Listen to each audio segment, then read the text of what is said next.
Hello friends, Light India channel আপোনালোক সকলোকে স্বাগতম জনাইছো। আশা কৰিছো আপোনালোক সকলোৱে ভালে আছে, মই ভালে আছো। আজি মই আপোনালোকৰ বাবে মোৰ প্ৰিয় গ্ৰন্থ বা পুথি বিষয় এখন ৰচনা লৈ আহিছো। বলক তেন্তে দেৰি নকৰাকৈ আজি ভিডিঅ'টোলৈ আগবাঢ়ো। আৰম্ভণি। বহু লোকে সময় পাৰ কৰিবৰ বাবে পুথি পঢ়ে বা অধ্যয়ন কৰে। বহু লোকে তেওঁলোকৰ জ্ঞান বঢ়োৱাৰ উদ্দেশ্যৰে বিভিন্ন বিষয়ৰ পুথি পঢ়ে। আনহাতে আন কিছুমানে আকৌ নিজৰ সন্তুষ্টিৰ বাবেহে পুথি পঢ়ে। ময়ো এনে শ্ৰেণীৰ অন্তৰ্ভুক্ত। মই বিশেষকৈ উপন্যাস, চুটি গল্প, নাটক আদি পঢ়ি বৰ ভাল পাওঁ। Charles Dickens, Tolstoy, Dominique Lapierre, Rabindranath Thakur, R K. Narayan, Arundhati Roy, Salman Rushdie আদিৰ দৰে মহান লেখকসকলৰ সাহিত্যিক কৰ্মৰাজিয়ে সদায় মোক মোহিত আৰু ৰোমাঞ্চিত কৰি আহিছে। লগতে এই মহান লেখকসকলৰ লেখনিসমূহে মোক যথেষ্ট মানসিক শিথিলতা আৰু আনন্দ প্ৰদান কৰি আহিছে। ভাল লগা পুথিখন। মোৰ ভাল লগা পুথিখন হৈছে ডমিনিক লিপিয়েৰৰ দ্বাৰা ৰচিত চিটি অফ জয় নামৰ ইংৰাজী পুথিখন। ইয়াৰ মূল বিষয়বস্তু হ'ল কলকাতাৰ অপৰিষ্কৃত অঞ্চলীয় জীৱনৰ অন্তঃস্পৰ্শী বৰ্ণনা। এই পুথিখনৰ কাহিনী ভাগৰ মূল নায়ক নায়িকাসকল হ'ল ৰাস্তাৰ কাষত বাস কৰা লোকসকল, চাইকেল ৰিক্সা চালকসকল, চহৰীয়া পথৰ কাষৰ অৰ্থাৎ ফুটপথীয়া বিক্ৰেতাসকল, কুলীসকল, কুটনাসকল তথা সাধাৰণ পুৰুষ-মহিলাসকল।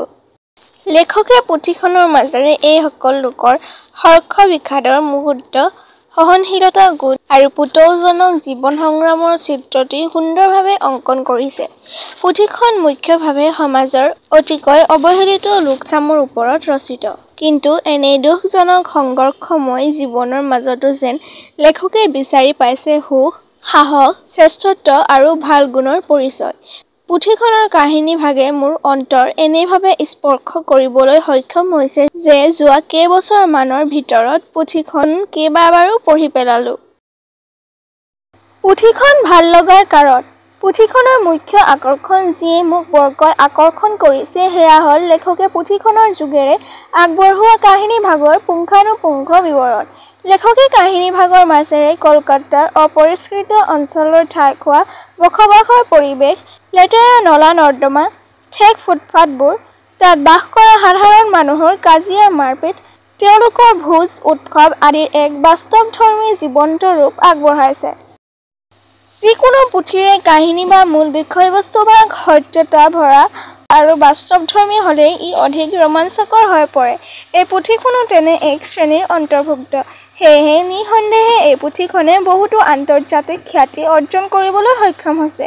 তদুপৰি পুথিখনৰ মাজেৰে কাহিনীভাগৰ মুখ্য দৃশ্যসমূহ, চৰিত্ৰসমূহ আৰু একো-একোটা ঘটনাৰ প্ৰয়োজন আৰু অপ্ৰয়োজন অনুসাৰে উপস্থাপন কৌশলেৰে অলেখ পাঠকক বান্ধ খুৱাই ৰাখিছে। পুথিখনৰ ভাষাও সহজ সৰল আৰু উপস্থাপন শৈলীও অতিকৈ মনোগ্ৰাহী। লেখকৰ চৰিত্ৰসমূহৰ ৰূপায়ণ শৈলীও অতি আকৰ্ষণীয় ধৰণৰ। পুথিখন আমি পঢ়াৰ লগে লগে বহু লোকৰ জীৱন কাহিনীসমূহ একেলগে আমাৰ আগত ভাহি পৰে। লিপিয়েৰৰ কলাসন্মত কাহিনী লেখন পদ্ধতিও অতি আকৰ্ষণীয়। সেয়া সঁচা যে যদি কোনোৱে এই পুথিখন এবাৰ পঢ়িবলৈ লয় তেন্তে তেওঁ সেইখন পুথি শেষ নকৰাকৈ কোনোপধ্যে আঁতৰাই থব নোৱাৰে। পুথিখনত উল্লেখ কৰা লোকচামৰনো এতিয়া কি হ'ব? আগলৈনো তেওঁলোকৰ জীৱনলৈ কি পৰিস্থিতি নামি আহিব আদি উৎকণ্ঠাৰে পৰিপূৰ্ণ কাহিনীভাগে সকলো পাঠককে ৰোমাঞ্চিত কৰি ৰাখিবলৈ সক্ষম হয়, যাৰ ফলত তেওঁলোকে পুথিখন পঢ়ি শেষ কৰিবলৈ অধিক আগ্ৰহী হৈ পৰে। সামৰণি। যোৱা কেইবছৰমানৰ ভিতৰত মই বহুকেইখন কল্পিত কাহিনীৰ পুথি পঢ়িছোঁ, কিন্তু সেইসমূহৰ কাহিনীৰ ভিতৰত এখনো চিটি অফ জয় নামৰ পুথিখনৰ কাহিনীভাগৰ দৰে মোৰ হৃদয় স্পৰ্শ কৰিব পৰা নাই আৰু মোৰ চকুলৈ চকুলো বোৱাই আনিবলৈ সক্ষম হোৱা নাই। মোৰ মতে এই পুথিখন বিশ্বৰ ভিতৰতে এখন অন্যতম শ্ৰেষ্ঠ পুথি। অলেখ শ্ৰেষ্ঠ গুণৰাজিৰে সমৃদ্ধ হোৱাৰ বাবে এই পুথিখন মোৰ অতিকৈ প্ৰিয়। আজি এই ভিডিঅ'টোত ইমানে। আজি এই ভিডিঅ'টো চাই কেনে পালে কমেণ্টত জনাব আৰু যদি ভাল পালে তেন্তে প্লিজ লাইক, শ্বেয়াৰ আৰু ছাবস্ক্ৰাইব কৰি দিব। আজিৰ কাৰণে ইমানে। আকৌ নেক্সট ভিডিঅ'ত লগ পাম। বাই।